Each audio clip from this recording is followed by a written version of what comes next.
Logan. What's DJ Martinez? Hey guys. Hey DJ, how you doing, man? I'm good. I'm 100% now. My voice is not, so sorry if you're annoyed by scratchy voices this evening. I'll do my best. So, I'm actually not sure how long we've been live, so it's possible people heard that intro, and it's likely that they didn't. Anyway, welcome back to the Captain Logan Show, everybody. Tonight we're going to have a quick regular show for you. We're only going to be able to broadcast for an hour, and I know that I sometimes say that, and then we end up going a lot longer, but really, tonight, we cannot go longer than an hour. DJ has another engagement right after this, so we're going to have to kick out right at 8 o'clock my time, so some quick house cleaning stuff right out the gate, and then we're going to get right into your questions. We're going to talk about whatever you guys want to tonight. We're not going to have any kind of lead-in topics or anything. So first thing I wanted to mention is on Thursday night for the Captain Logan Show, we're going to have a special guest. I've been announcing this for the last couple weeks. We're going to chat with Melinda Snodgrass, who wrote one of the great episodes of Star Trek The Next Generation, The Measure of a Man. She was the story editor on that show during the second and third seasons, and she's an author. She's worked on Wildcards for years with J.R. Martin, and she's got her own book series right now that she's a couple of things running, I think, that she's going to be talking about, and we're going to do a Q&A with her talking about whatever in the culture might be interesting to kind of get her to chat about with us, to kind of pick her brain about. So try to pop in for that if you can. I want to try to drum up a big crowd for her, because I don't think she's done a lot of shows like this, and I think she'll have a good time if we can get some folks here. So try to pop in for that if you're so inclined. We'll talk about Star Trek, we'll talk about other sci-fi stuff. I know she's into some video games and things too, so pop in for that, won't you? And then next week we're going to do our Halloween show early, because the week of Halloween I'm actually going to have to take off all week because my wife's going to be out of town, so I'm not going to be able to do live shows that week. So next Thursday is going to be our the Halloween show we do every year, where we're going to dress up and talk about Halloween-y things and whatever else happens to come up that night. So pop in next Thursday night for that, and then the week after we won't have live shows. Also, I guess I should mention once again, next Tuesday will be Marvel Mania. DJ, we got really lucky how the weeks fell with this. The week I'm off was a week we weren't doing Marvel Mania anyway. So that's lucky. Oh, yeah, that's nice. We won't have to break our schedule. So yeah, Marvel Mania next Tuesday for Thor Ragnarok. I'm still very curious to see how that one ends up turning out. So whether you love or hate that movie, and whether you whether you agree with me or think I'm out to lunch on that movie, pop in and hang out with us talking about that as well. So we're gonna go. Blue Dragon 5, Mr. Cat Mom returns. Well, that's true. I got a lot of hats. I juggle a lot of different things, and when my wife is out of town, I gotta focus on the kids, and I got a 2-year-old, and that makes it kind of impossible to do live shows. So anyway, we're gonna go ahead and start answering your questions. As always, if you want to make sure that your question or comment or topic gets discussed on the air, you can leave a super chat in any dollar amount, and that guarantees that we will tackle your question, but we'll do some pre-written stuff as well. DJ, what are we going to begin with this evening, sir? Thanks. All right. Blue Dragon 5 was right out the gate. As soon as I popped in, first of all, I popped in with my Morphin Mania account by accident. Blue Dragon 5 is out the gate every time regardless. I don't know if you guys know, he's always the first comment. It's always within 30 seconds to 2 minutes of the show posting, like the pre-show. Like I have a ritual now where I watch the screen when I post the show, and I just wait for Blue Dragon 5. And I'm never waiting very long. And no pressure, Blue Dragon. The day will come where he can't make it, and I'll just be looking at my watch. But the last couple of weeks, or the last couple of months especially, it's just like, okay, where's Blue Dragon? Yep, there he is. And then I go make a sandwich or something. He lets you know that the stream is up correctly, because he sees it right away. It's very helpful, actually. Yeah, it really he has his finger on the enter trigger. As soon as I pop in, he's like, bam. He says, Cap, did you check out any of the New York Comic-Con panels yet?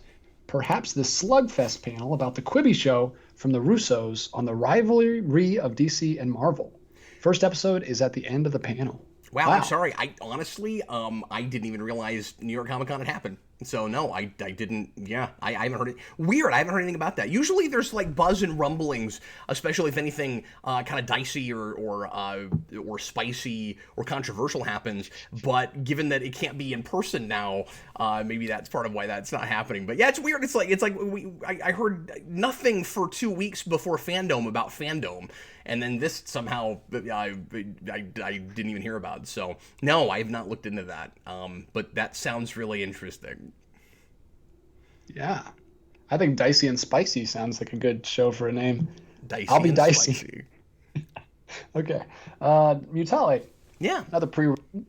Uh, who is more depressing, unworthy Thor or Fat Thor? I feel like we've had a version of this question before. So let me go to a different Mutale question. Thoughts on the Green Lantern HBO Max show announced?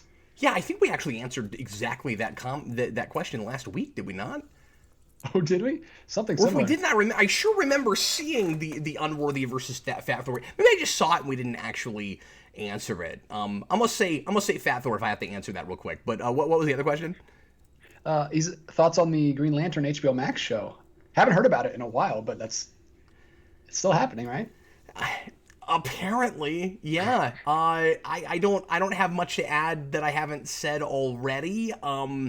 If see, I'm trying to remember all the details on that because I keep hearing different things about different creators being involved with certain things, and then it all kind of like jumbles up in your head.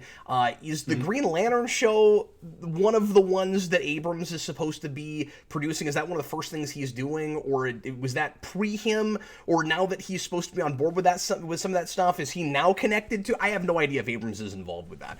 If he is, I'm immediately a lot less interested in it. If Jeff Johns was show running it, or I mean, I don't think Jeff Johns is likely to actually show run a thing, but if he was like, if he was, playing Kevin Feige for these projects like he was supposed to be doing for the DCEU until he got fired for things completely out of his control from before he even got on, I would be a lot more intrigued by that. It's supposed to, as far as I understand it, be a pretty dark, rough and tumble kind of Green Lantern show, which could work, or could be like Titans and go way too far in the edgy for the sake of edgy direction. But I don't have a problem with a kind of hard PG-13 sort of Green Lantern thing if it's about the kind of space is scary kind of thing. Like, you can do Dark Green Lantern, absolutely. And I've got some info on it. Yeah, go ahead. 10 one-hour episodes. Okay. The series will be co-written and produced by Seth Graham-Smith and Mark Guggenheim, with Graham-Smith serving as the showrunner. That's right. I had heard about that. Okay. Yeah, I mean, I can't get excited about Guggenheim's name on anything. You hope that it's not too CW-esque when you read that, but it's also hard to tell behind closed doors how much of some of the stuff that happens at CW is certain producers' fault. So, I'm going to reserve judgment until I see it. But yeah, 10 hours is nice. I'm glad that we're not trying to force too many episodes on a thing. I hope it's kind of like what the Marvel shows at Disney seem to be doing, where they're just going to make a season. And maybe if it's really good and it's popular and there's more stories to tell, they can do more. But they'll just give you a miniseries and then kind of wait and see, instead of what Marvel Netflix did, which was, Daredevil was really popular. Let's keep greenlighting shows that should have been miniseries, force them into 13 episodes when we only have 5 episodes of story to tell, and then constantly make more seasons when we're out of ideas by the end of the first one. So I'm hoping it's not like that. It sounded like it was gonna be, from the initial reports, like a Green Lantern Corps kind of thing, which is what I've always wanted, and that serialized sounds a lot more fun to me than that just as a movie. So yeah, especially if Abrams is not involved, I want to be excited about that. I'm certainly cautiously optimistic. Okay, it looks like we've lost DJ for a second. Let's see if it actually reconnects, or if I have to call him back. This hasn't happened in a while. Okay, let me call DJ back real quick, guys. Pardon me. DJ, are you there? I'm here. Lost you for a second. Yeah, I don't know what happened. It was looking like before we started broadcasting we might have had a poor connection, and I'm glad to know that, but Yeah, Oh, you were good. cutting in and out a little bit, but then I lost you completely. Okay, But Blue fantastic. Jacket 5 says the news is that they're going with Guy Gardner, Jessica Cruz, and Alan Scott. That's what the current news is. Ooh, I'm not. I don't like Jessica Cruz usually. Hopefully, she's more interesting than she was in the comics. What I read of her, I really didn't like her. She's super whiny. William Parcell says Abrams is apparently heading up all Justice League Dark stuff. Yeah, I had heard that, but it seems like Yeah, I heard lately, that. whenever HBO Max stuff gets talked about, he tends to be mentioned. I guess not with that Gotham like PD thing. But yeah, I'm not totally sure what exactly is happening over there. Seems like every now, just like with with the movies, it seems like they'll announce a thing and then we don't hear about it forever, and then when it comes up again, I'm like, yeah, I can't keep track of all this. I don't remember what was what was initially announced. But yeah, well, John Ty, maybe you read her in something that was better than what I read her in. But I read what was it, Green Lanterns, I think, or it was whichever book. The only reason I read it, it was toward the beginning of Rebirth, because because Red Lanterns was heavily involved, and I love the Red Lanterns. She was in that book, and I didn't like her at all. But anyway, okay. Well, what else you got? DJ, am I cutting out on you again? Well, this is just looking impossible tonight. DJ can't even. I I got can't you, hear but you. you can't hear me at all. Okay. I don't. You sound gargly. I don't know what's going on. I don't either. We've got some weird connection problem. Um, can you hear me? Yeah, I can hear you now. You can hear me now. Okay. Well, throw us another question, man. Yeah. We got some super chats. First one from 5590 Yeah, thanks, man. as favorite Zords from Power Rangers. Favorite like individual Favorite Zords Zords. or Megazords? Just like what singular Zord? Like, if you had to drive around in one, which one? Which one would you pick? Yeah, just a singular Zord for me. It's gonna be the White Falcon Zord from the Ninja Oh season. yeah, that's a good one. Oh, I saw something today on Facebook. I gotta send it to you. Yeah. It is the original six helmets, but with the Ninjetti Zords in their heads. So instead of a T-Rex, it's like the ape. Instead of the Triceratops, it's the wolf. They're super cool. I wish they Oh, would have done that in interesting. season 3. That See, would have been really cool. See, they should have taken the plunge in the '95 movie and actually done that and rebuilt the suits that way, instead of just having it in the coin, because it's a little Yeah. awkward, right? That they're still dinosaur heads, but they don't have dinosaur Zords anymore. And I get that that's what the TV show kind of had to do because that was the stock footage, but the movie could do whatever it wanted to. It wasn't tied to the stock footage and it wasn't canonical. Yeah.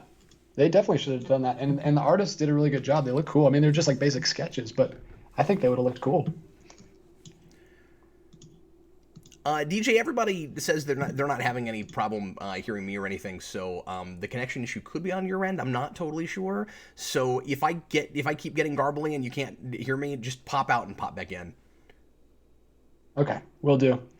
I don't know what's going on because we usually don't have these problems. Yeah, well, and I'm But not having any but yeah, trouble favorite whatsoever Zord. hearing you. Like you're not cutting in Oh, and out great. at So all. I'm just So I'm just sitting here just waiting for stop you to talking. be able to hear me. Yeah, like it seems to be on your end. I'm not sure what's going on. That's weird. Okay, yeah, I can if I have to restart my machine or whatever. It doesn't take long. But And then I'll just yeah, run through super let chats me get until you you started get on another back. If question here. that We got happens. Yeah, go ahead. okay.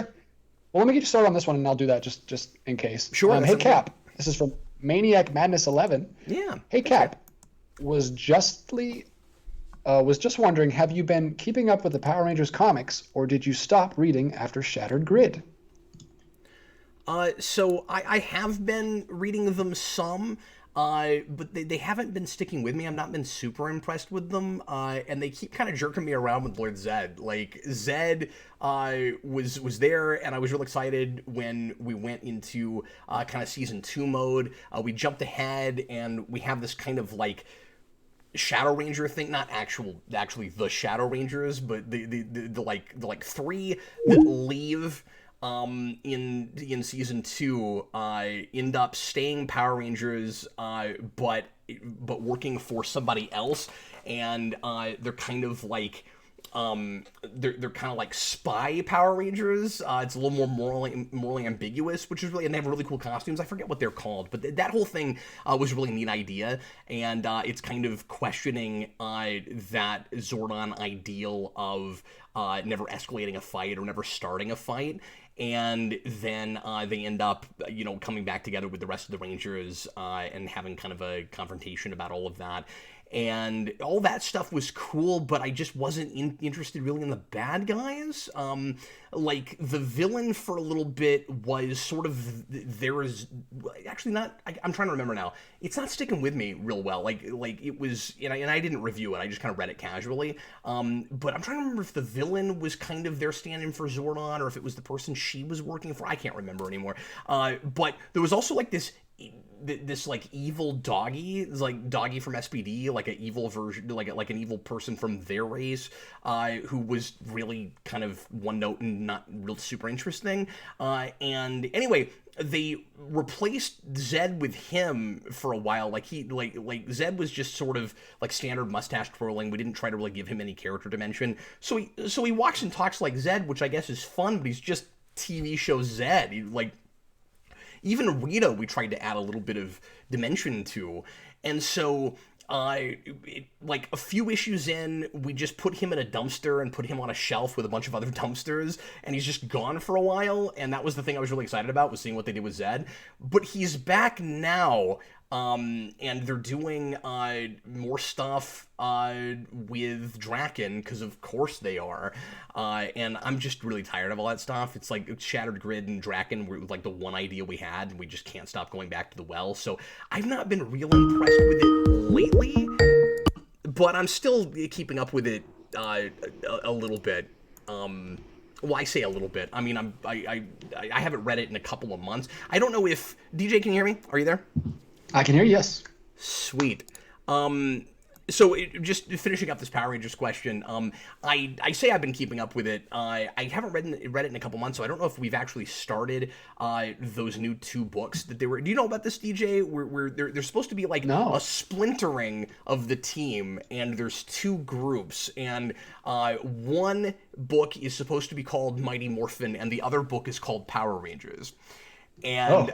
I've not read those yet, if that's started to come out, so I'm behind a little bit. But I finished Go-Go. That sadly ended with more of a whimper and less of a bang, because it kind of stopped being the same book it was. And I really missed the first couple of arcs before Shattered Grid, when that was basically if Power Rangers was on the same story level of Buffy the Vampire Slayer, and it was wonderful when it was that. And then they just got away from all the character drama, and it just turned into kind of, Power Rangers, like standard TV Power Rangers stuff, but more for an adult audience. And like I missed the kind of deeper character stuff and the teenage drama, because it was good teenage drama. So that's kind of sad.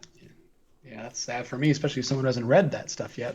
I don't want to know that it gets bad. Can you? I can't see you. I know it doesn't matter for the audience, but. Yeah, sorry, I just forgot to. No worries. No worries. All right. That's my fault. But it seems to be doing a little better now. So. That's good. Why don't you throw me a pre-written, and then we'll get back to the super chats. All right. William Purcell.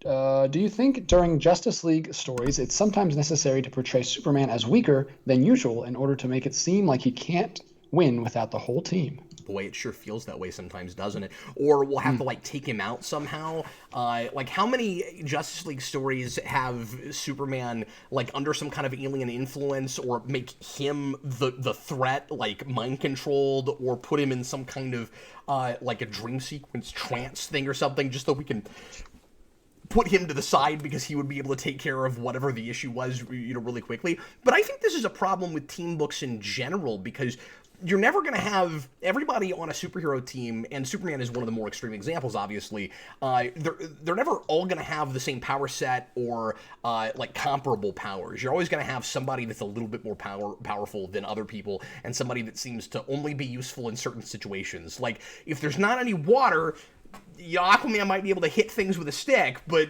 that's about it, right? Or maybe he can summon fish, to show up and make water somehow. So it's always really difficult to figure out that balance of a team and get everybody involved in the actual superhero stuff of it. That's why I don't want to say that's the reason I've never been a big fan of team books, but I always want the team thing to be more like big events. And I know event is kind of like a bad word in comics now, but what I mean is it's hard to do and it's been done really well before, but it's hard to do like a monthly Avengers or a monthly Justice League. I feel like these teams would come together like maybe once every year or two when the threat is just so big it can't be handled with a team up or with all of them together, right? Like you just can't have Galactus or somebody like Brainiac like every couple of issues. And that's kind of what you need before, or Darkseid or somebody. Like, that's kind of what you need before Superman is going to be, is going to not feel too overly powered. So, yeah, no, you're absolutely right. I mean, we cut all kinds of corners with that. Just like with Kryptonite, like, we do the same thing with Superman's powers that we do with his weakness, and not just in team books. Like, we have to be really inconsistent very often about what Superman is capable of for the same reason that we have to be inconsistent about how much Kryptonite will kill him, because we'll come up with a really cool idea for a story and then we'll go, nah, he's too powerful, we can't do that. It's sort of like Roddenberry era Star Trek The Next Generation. Like, here's a really cool story we have that we could, but it would require our characters to not get along, and it's the future and everybody gets along in the future, so I guess we can't tell this great story. It's kind of like that with Superman. Yeah. I mean, the same thing probably happens in Marvel with like Hulk and stuff, but you're right, Superman's to a much greater degree.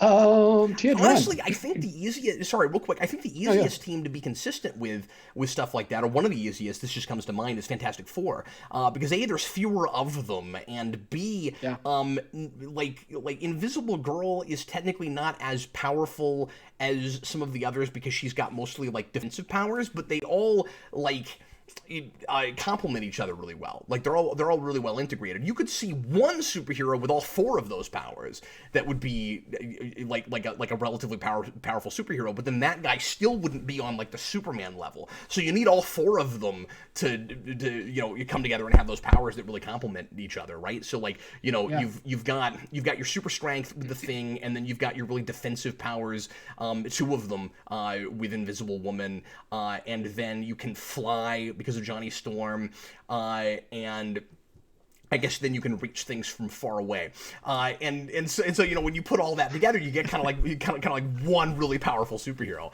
So I don't know, maybe that's the exception that proves the rule. X-Men is like that too. When the team is like 5, like the original 5, or like in the first Ultimate books where it was just like 6 or 7, but when the team gets gigantic, then it's the same problem. Well, and that's why it helps. With X-Men to never have too many on a team at once.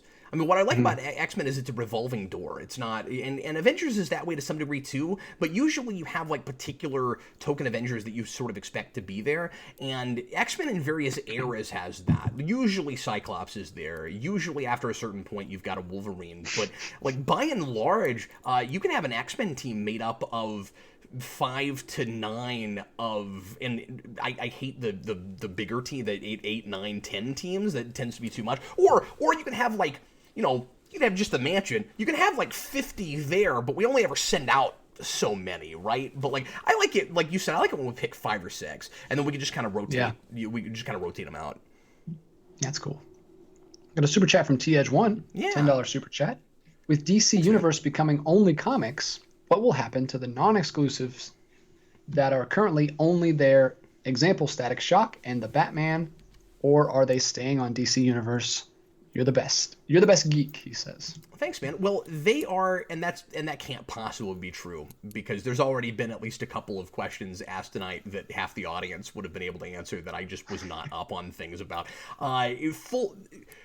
partial disclosure, nobody ever says that. Partial disclosure, I have been working really hard on a project that I can't talk about that has kept me from looking at anything. Like I've been basically holed up in my basement for like a week working on stuff. And so yeah, this one cannot be announced. I'm not even going to tell you when it's going to happen, when you're going to see it. Like there's no announcing with this, except just to say that if you're wondering why I seem a little bit more like I don't know, posting less often or whatever, it's because of that. So anyway, what was I talking about? I was talking about something. Non-exclusives, where they're gonna go. Yeah, Like okay. Static Shock. So well, it definitely isn't going to say there because they've said that it's going to be comics only. So, by definition, they're not going to be streaming things when they said that they're not. Quite a bit of it has already moved to HBO Max. So the question is going to be, will all of it? They've already got a lot of the animated, like direct-to-video movies, and I haven't looked real deep to see if they've gotten any of the cartoons yet, or much of the cartoons yet. But they already have, like, if you look at HBO's DC superhero offerings now, it's already more than DC Universe ever had. And they haven't been rotating them out as often. So, like, Batman 89 was there for like 2 weeks when DC Universe started. It's on HBO Max right now. Like, there's quite a few examples like that.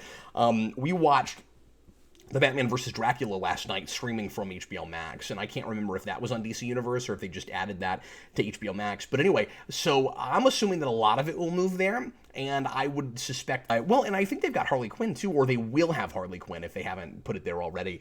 But yeah, I mean, I would just kind of wait until that actually happens. I don't know what the official date is. I don't know if they've announced that officially when that's supposed to happen, if they're going to write it out to the end of the year, or if it's got like a month, or what exactly. But I think a lot of that we'll see on HBO Max. Speaking of HBO Max, Cats. Oh yes, Stussy, you're right. Beware the Batman. They also put there, but that was never on DC Universe. So there's another example. Like some things you never could get on DC Universe, you can get on HBO Max. Yes, I noticed that yesterday, DJ. That they've put Cats up now for streaming on HBO Max. This might call for a After Dark commentary, sir. It may, because I had already been thinking about doing it, and I was going to actually spend money on it. So I'm really happy that I don't have to do that now. Oh, that'll be fun. Can't wait to get Brandon's thoughts. Oh, Blue Dragon 5 says January, so according to Blue Dragon 5, that was announced. I had not heard that. Yeah, thanks, man. Cool. Jedi Knight says Cats. No, we're gonna do it. Or maybe a Streaming Wars. We gotta decide where we're gonna put it, but it'll be fun. I think After Dark is the place to do it, and I think it could be as early as next week because we are doing an After Dark next week, and yeah, well, we gotta celebrate. Well, see, it would be perfect, right? Because that's gonna be right after our Halloween show, and it's it's a good thing to do at Halloween because it's apparently horrifying in all the wrong ways, and it's people in scary cat bodies, not costumes. So you haven't seen it? No, I haven't seen it.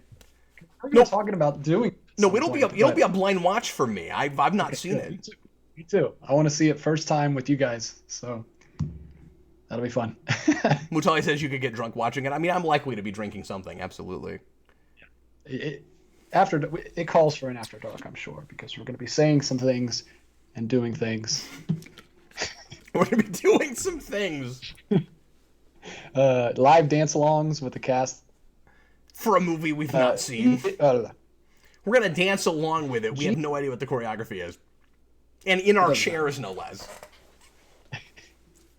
JJI, Cap. Yeah. Are you going to do commentaries on the Halloween movies? I don't on Halloween. He says on Halloween movies, so he might just mean like Halloween movies in general. Like I see what you're saying. Yeah, so not the franchise Halloween. I did a breakdown a couple of years ago of the whole series of Halloween, so if you've not seen that and you're curious of my thoughts on that, I'm also curious of my thoughts on that. I have no idea what I said. I binged those like really fast and then sat down and talked about it for like 45 minutes. But no, I don't have any plans on doing specifically the Halloween movies. As far as movies that are about Halloween or take place at Halloween or are good things to watch around Halloween, not doing any commentaries this month, but Jason and I are going to do at least a couple of Father and Sons. He really wanted to do some Halloween movies, so that's where a lot of the Halloween content will be. So we just shot a video last week on Beetlejuice that should come up in a week or two, and then we're going to shoot one this week on Nightmare Before Christmas, and he's got a couple other ones he wants to do too, but I don't know if we're going to get to them. So definitely those two at the very least. Could not be more perfect of a segue into John Ty's super chat. Mutali, father and son do cats. Yeah, that's not going to happen. I'm sorry. Go ahead, DJ. Is The Nightmare Before Christmas a Halloween movie or a Christmas movie? Well, I just really appreciate that you didn't ask me if it was a superhero movie, because it's not, but it does have a superhero third act when it all degenerates into a real standard villain kidnapping plot right at the end. It was completely inappropriate for that movie. It's the big thing I don't like about it. Wow. But as far as Halloween or Christmas, this is the age-old question. Yeah. I was going to say, this is a classic question. I think we get this every year. We definitely talked about it last year. I think of it as more of a Halloween movie, but I think it works either direction. It is sort of, I mean, it's a classic, like, true meaning of Christmas kind of movie as well. But I guess the reason I say it's more of a Halloween movie for me is because I get in the mood to watch it at Halloween, and I don't think to watch it at Christmas.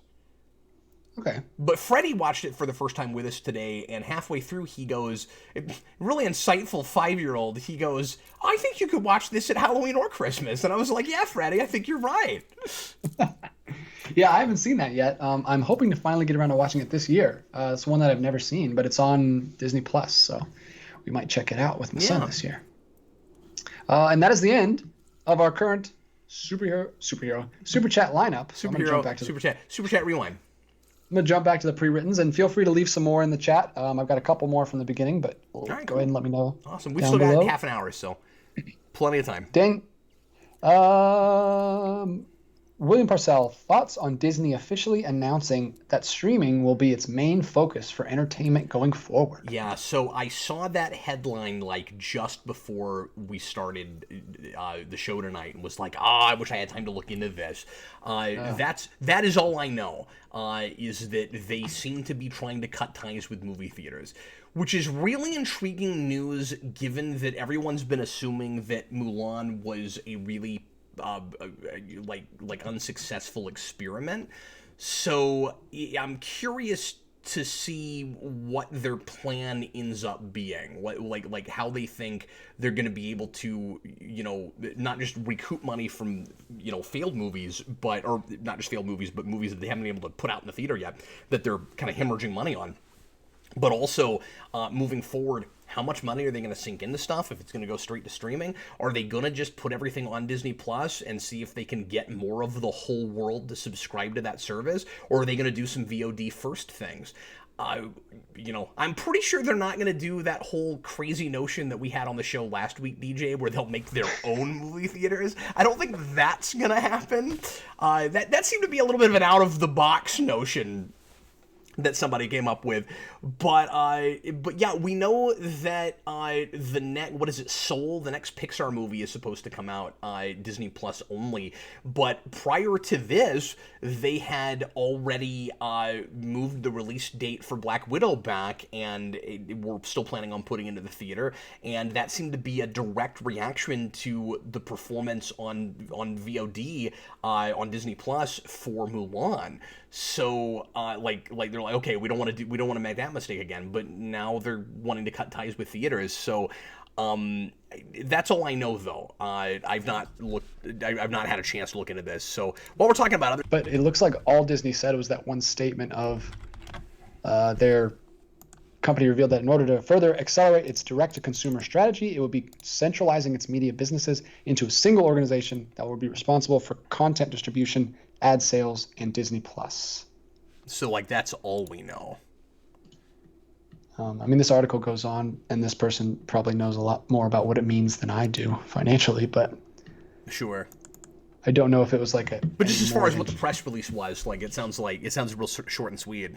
Yeah, just like an announcement thing, which is kind of vague and doesn't get into specifics. But I'm excited about Soul. I got to see Onward super early because they dropped it on Disney Plus early because of the whole thing. So. Oh, so you're saying you're excited just because you're not going to have to wait till next year now?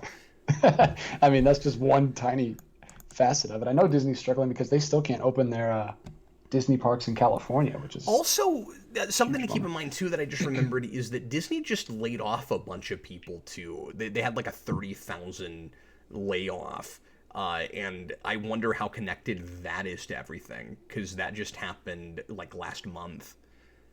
Mhm. Yeah. But when they say, I don't know, like, because the headline I saw was cutting ties with theaters, but that just says focusing on, on demand. So I don't know if that means they're not going to put anything out in the theater. Like, does that mean that Black Widow gets dropped on VOD earlier now, or do they have like maybe a couple things that go to the theater before they're finally finished with movie theaters? Like, have they completely cut ties? From what we just read, I don't think we even know all of that yet. Yeah, I don't know. Was that And I know, just about theme parks, Jedi Knight? yeah, With the with the layoffs were layoffs? the Disney theme parks because Oh, it they was still okay. I'm seeing that now. Yeah, that was just theme parks. Okay, California still won't let them open, so they're just like what are we in gonna do? limbo. Yeah, Yeah. Mutale says they still care about theaters. Okay, I just don't have enough information here, guys. Like, we're trying to piece it together here in the moment because, like I said, I just found out about this right before the show started. Yeah. I can go on to another question. Yeah. Blue Dragon 5 favorite go-to joke or running Muppet gag? That's a 1 second, Mutale. It's just because of the pandemic. Oh, Mutale, are you suggesting that you're assuming that once the pandemic is over, they'll try to bring things back to normal? Because I would say, even if that's their thinking, that like, well, for now we have to focus on demand, and you understand the business sense of that.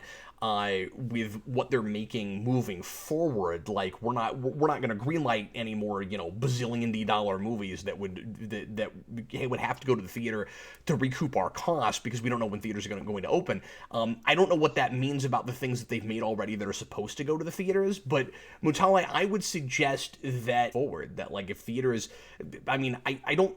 I think it's somewhat indisputable, is it not? Well, you can't be somewhat indisputable. You're either indisputable or you're not. I don't know that you can argue with the notion that movie theaters these days need Disney. And if they're trying to reopen, and if if the pandemic continues to be a problem for several more months, I don't know how many are going to be able to open. Like how many years after that is it going to take before we get anywhere close to normal? Go under, like is being talked about a lot right now from analysts looking at AMC that has so many of their holdings tied up with China, suggesting that they might not be able to weather this at all, and that they're probably going to have to close soon, even though they've tried to stay open. There's just not enough well. information I to got a really quote speculate. here from the CEO, Bob Chapek. He said, "I would not characterize it as a response to COVID. I would say COVID accelerated the rate at which we made this transition, but this transition was going to happen anyway."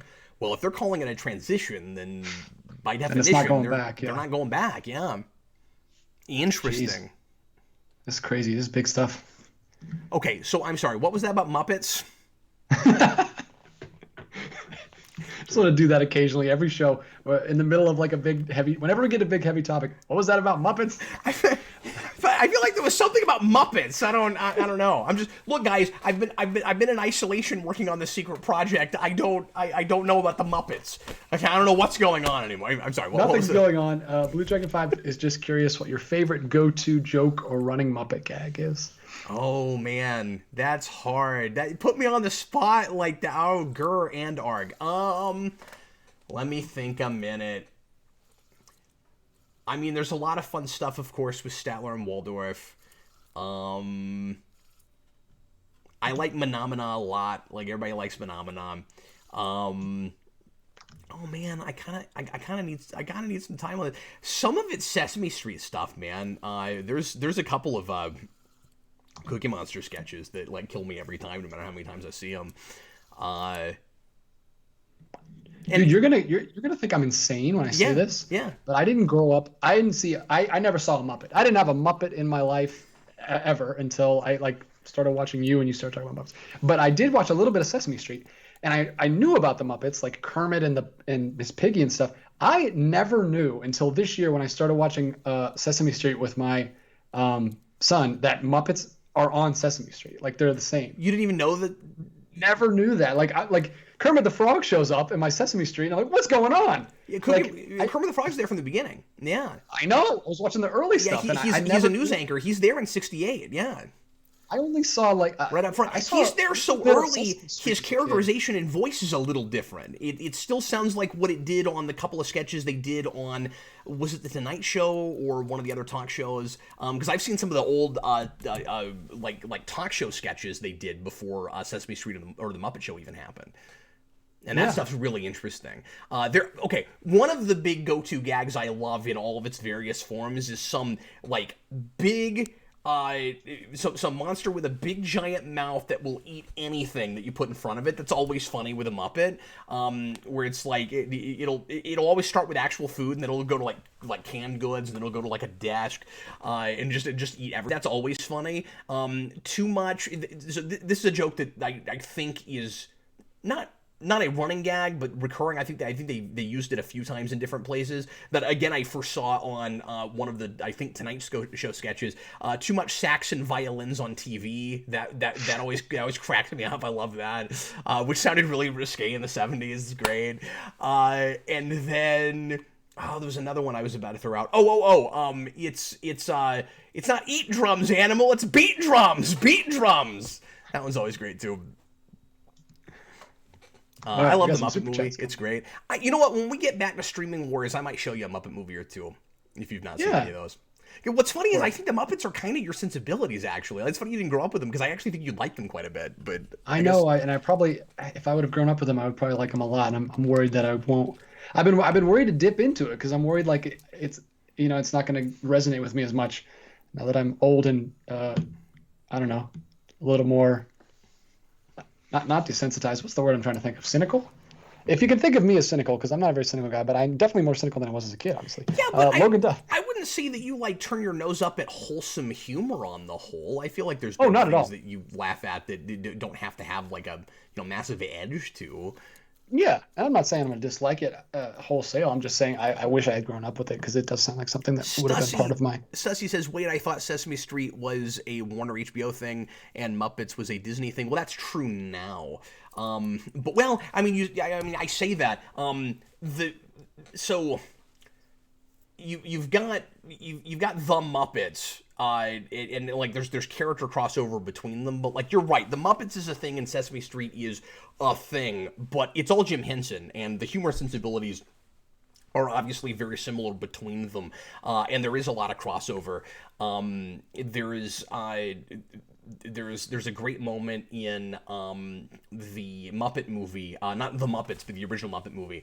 What is that? Late '70s, early '80s, where the Muppet movie DJ is like a flashback movie that's supposed to be like the origin of how the Muppets all get together, and it kind of watches retroactively as a parody of origin movies, and there's this great moment where Kermit and Fozzie and then several other Muppets that they find along the way, because the Muppets are just all over the world and nobody really sees them as like separate species or anything. There's just a bunch of them everywhere, and Kermit is trying to break into Hollywood, and he's looking to get rich and famous.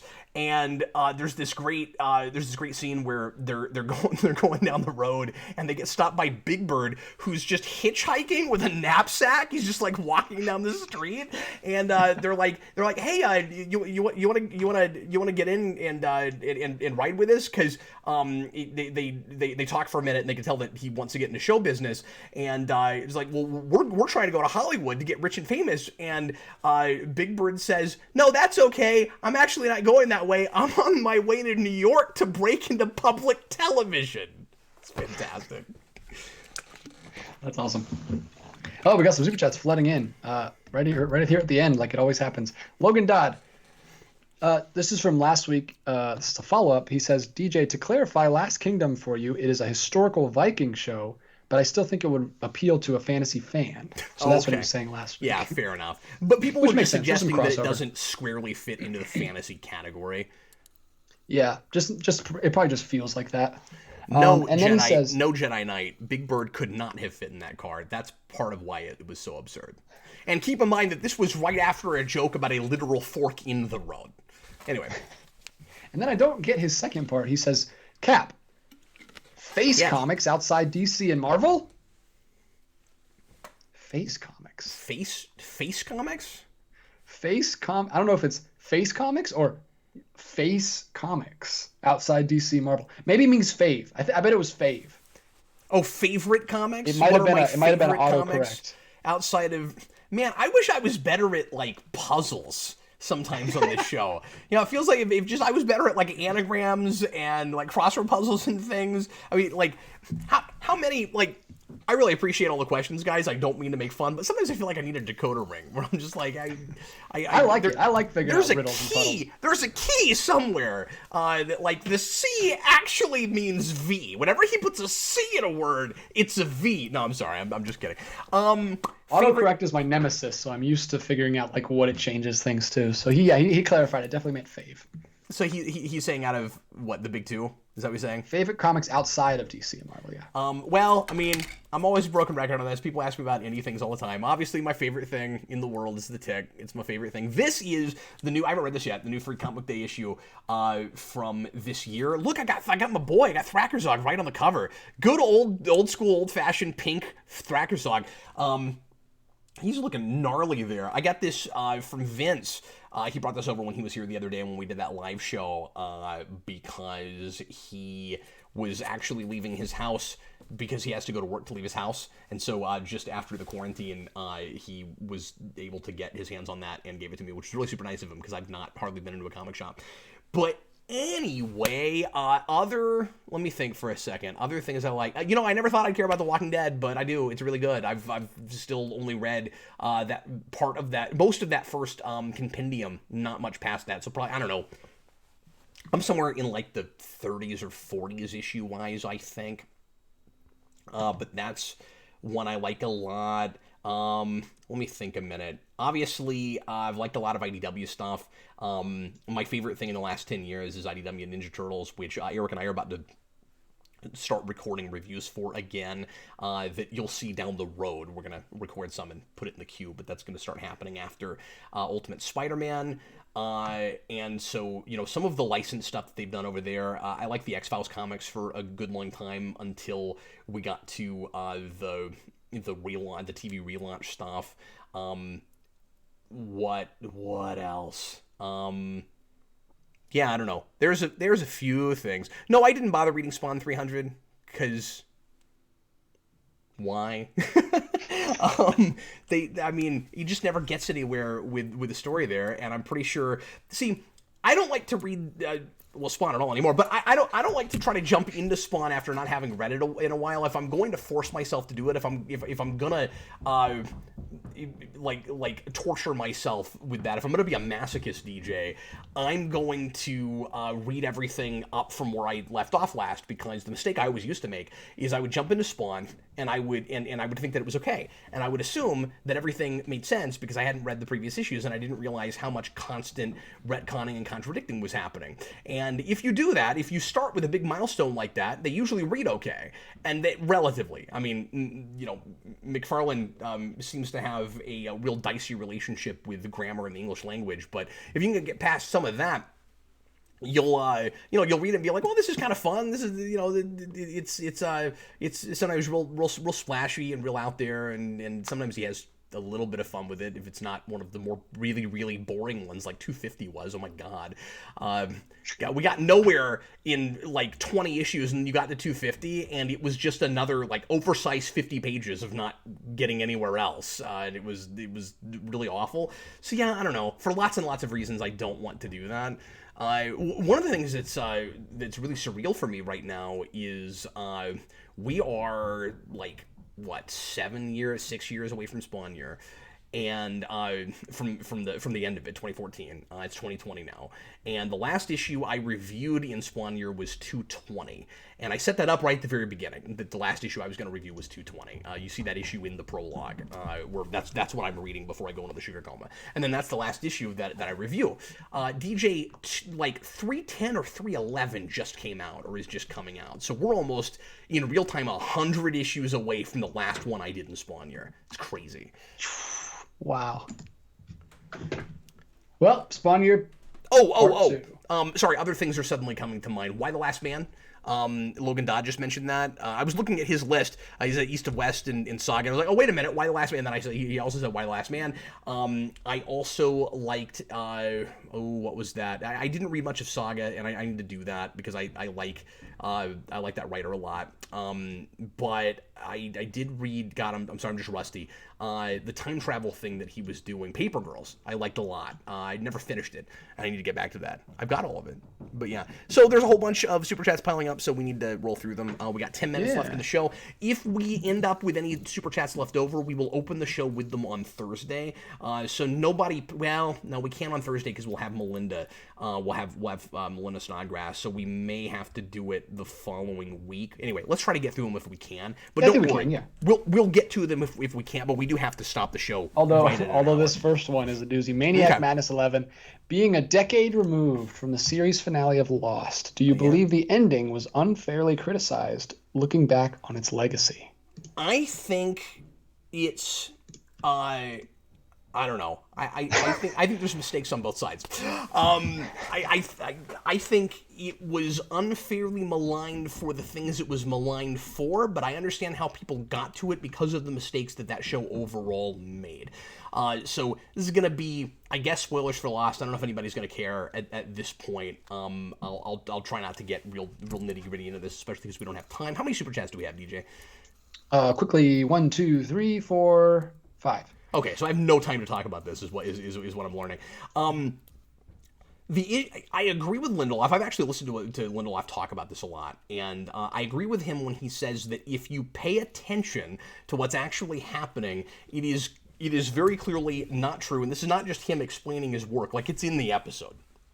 He says, "I don't know how people got to." They were dead the whole time, because if you pay attention to the episode, that's really not what's going on. It's not clear as to what is exactly happening at the end with the whole afterlife thing, but he says you're just looking at the afterlife. Now, at that point, that is Lindelof explaining his work, and I don't love that. I wish it was a little bit clearer in the show to tell if, that was exactly what was going on. But I never thought it was they were dead the whole time. If you go back through the rest of the series, it just wouldn't make any sense that that's what was going on, especially because what about all the other people that they deal with that come to the island that didn't also go to the afterlife? Like, they weren't dead the whole time. They're dead now. They're like and talking to each other. But also, like, the island was really clearly a metaphorical purgatory, like way station kind of thing. It was a metaphorical one.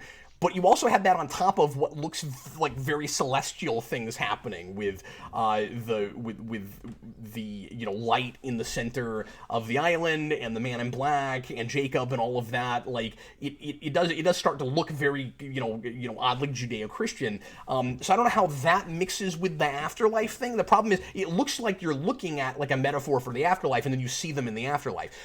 I think it's really just a really sappy, tacked-on ending that they shouldn't have done, and that was the mistake. Having said that, there's 1,000,001 things that they never pay off that they make you think are all going to come together to actually make sense and mean something and be like all these puzzle pieces put together. And when Lindelof goes, that was never the point. It was always just about these character interactions. I cry foul on that real hard. I cry BS on that real hard because they spent so much time on that stuff, and they kept seeding it, and it ends up feeling like you just teased the audience for 6 years. And there's a lot of stuff that they do explain, certainly, particularly a lot of things with the Dharma Initiative that I really appreciated. But there's a bunch of stuff that I don't ever understand. But anyway, Jason and I are reviewing that as as we speak, and so we'll talk about that stuff as we get to it. All right, what else? Big Bad Harv 95. Hey Cap, do you think Spider-Man could ever could ever move television in live action. He has such a serialized narrative that fits TV better, in my opinion. Yeah, definitely, and it wouldn't be broadcast. It would be like with so many things. Probably streaming would be the place where you could afford to do it, and just like we're doing with a bunch of other Marvel properties at Disney Plus. Like, I wish we could do that with Spider-Man, especially given that. DJ and I keep talking about this, but I mean, we've had 2 movies now, and it doesn't feel like we got anywhere in really the evolution of that character and moving status quo very far in that second movie. And by the time we really do very much with that character and get to any of the really interesting, tragic power responsibility stuff with Spider-Man, he's gonna be old enough that we might as well have started him in college. Like, it was really cool to start him in high school and get to kind of grow up with your protagonist. But I'm worried that we're just not gonna get enough done with him. So I wish we could take Tom Holland and put him in a TV show. Yeah, absolutely. When people say you can't do Spider-Man on a TV budget, I know I'm a broken record, but we've blurred the line so much between what a TV show is and what a movie is. All you gotta do is, instead of making a movie, make a 10-hour movie and put it on Disney Plus, and then you absolutely can afford to do Spider-Man on television. Yeah, I agree.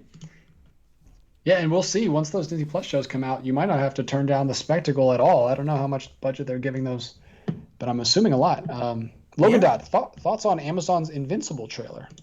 I just saw that today. It looks cool. I don't know hardly anything about Invincible, so I don't have anything insightful to say about it.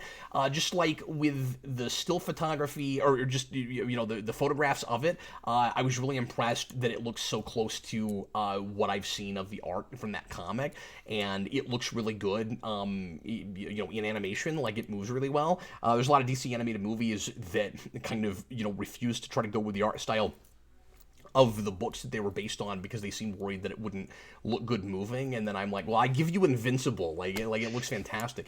It is super bloody, which I wasn't expecting. I didn't realize how violent that comic apparently is. But I've been told by people that know anything about that it looks pretty faithful. So that might be a really cool way to learn about that whole thing without actually having to read it. But I do like reading things. I just haven't gotten to Invincible. Eric's read that stuff and likes it a whole lot. But I don't know. It's sad to me because Invincible and it's a much more violent thing, of course. But Invincible is apparently a little, and again, I haven't read it, but apparently somewhat quirky and absurd and hits some of those Tick sensibilities. And in fact, there is a Tick Invincible crossover comic, and Amazon is making this but canceled the Tick, and I hate that. I wish they were both on. It'd be great, but yeah, that's really weird. Mr. Roboto, in reference to our earlier conversation, says, please make a DJ Martinez puppet for the cat puppet. Yeah, that'd be great. I'd like to remake the cat puppet at some point because he's kind of fallen apart a little bit. But no, I haven't used him forever. But yeah, no, it'd be great. I forgot about the cat puppet. That's hilarious. We should do puppet. Yeah, Puppet Captain Logan. If we do that Muppets commentary, we'll definitely have to Puppet get that Captain guy Logan out. was like the Rodney Dangerfield of Geekvolution. He constantly just comes on to be like, I get no respect. John Ty, if you could, oh my goodness, another one. If you could perceive time like Dr. Manhattan, could you have a normal life?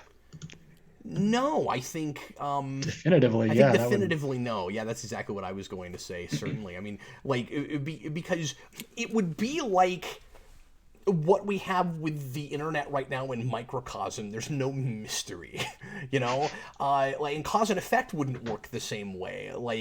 And all you have to do is read Watchmen to know the answer to that, because I think that's handled as realistically as it possibly could be, like how he perceives time and how that makes him seem to people to be less than, and how in fact he transforms, at least for a while, into something less than human or above human, depending on how you want to look at it, right? Where like he stops really appreciating humanity because because of the fact that there's no mystery left in the world. And so it would make it you couldn't just go meet people and then have the spontaneity of new relationships and stuff, because it's happened to you already and you know what's happening. You have to spend all of your time trying to not to not change anything. Or Yeah. I guess with that, like, you can't change anything. You're just gonna, like, he thinks he's stuck to fate, so he's gonna do whatever he did in the first place. And I think he'd just be melancholy and sad all the time, like he kind of seems to be, you know? Yeah. And you got to understand, you got to remember, it's not, we can't even illustrate it correctly in panels or in film. Yeah.